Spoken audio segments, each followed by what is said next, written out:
Matahom nga kabuntagon mga kapaglaom.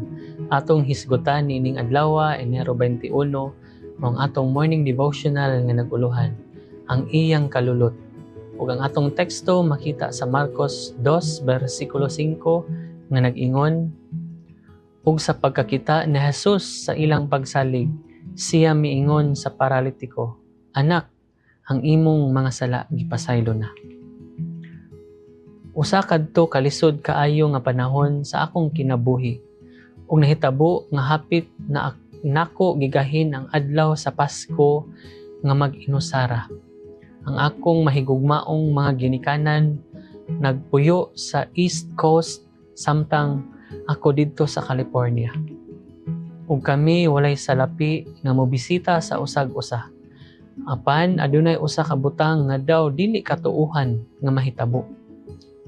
Usa ka pamasahero nga eroplano nagpahibalo sa usa ka barato kaayo nga pliti sa Pasko. Apan ang balikan nga biyahe kinahanglan nga makumpleto sulod sa kap-atan og 8 ka oras. Gitawagan ako sa akong mga ginikanan aron isulti kanako ang makapahinam nga balita nga silang duha moabot aron ilang igahin ang panahon sa Pasko uban kanako. Dili day ako mag-inusara. Giampingan nila ako pag-ayo. Adunay usa ka paralitiko nga nagantos pag-ayo og masulub-on nga nagkinahanglan nga mahibalo nga adunay usa nga nagpakabana.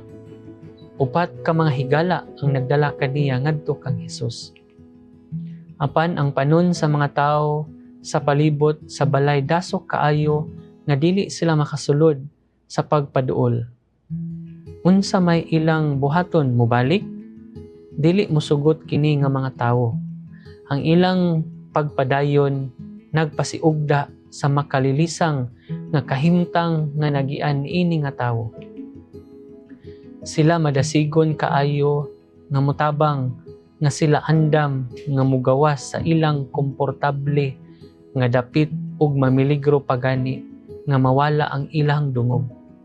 Apan ang masakiton nga tawo hapit na makadawat og labaw pa kaysa lawasnon nga pagkaayo. Gipaubos nila siya agi sa lungag.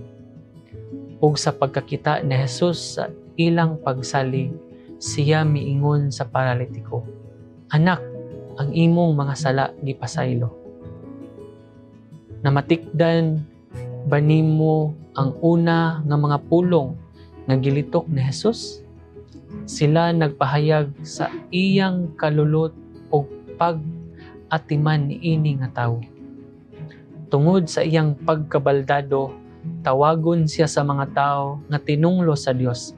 Apan gitawag siya ni Jesus nga teknon sa Grego nga nagpahayag og pagmahal ug gihubad nga anak o bata. Gawas sa pagtawag sa iyang mga tinun-an nga mga anak. Kini ra ang higayon sa Ebanghelyo ni Marcos nga gitawag ni Jesus ang usa ka tawo niini nga pulong. Kini nga tawo nakadawat usab og kapasayloan ug pagkaayo. Apan ang una nga malumo nga pulong nga iyang nadunggan mao ang anak.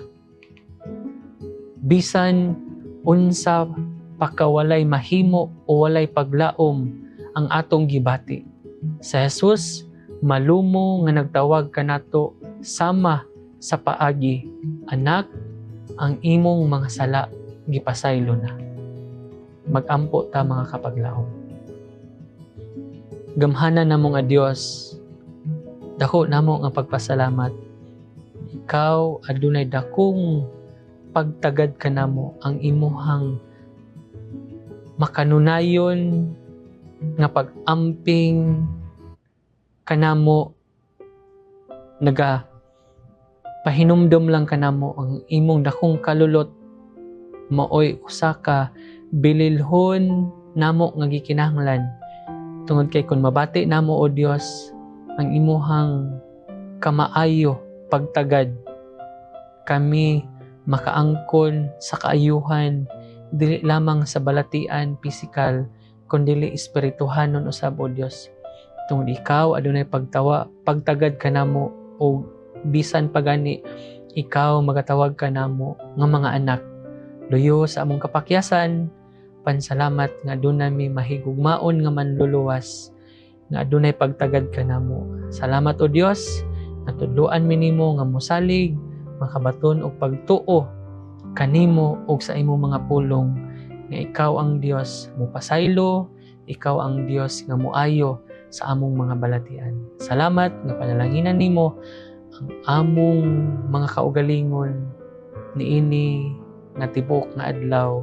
Salamat nga sa among mga panginahanglanon ikaw maga-provide kay amo kining pangayoon isalig pinagi lamang sa pangalan ni Jesus nga among manluluwas. Amen.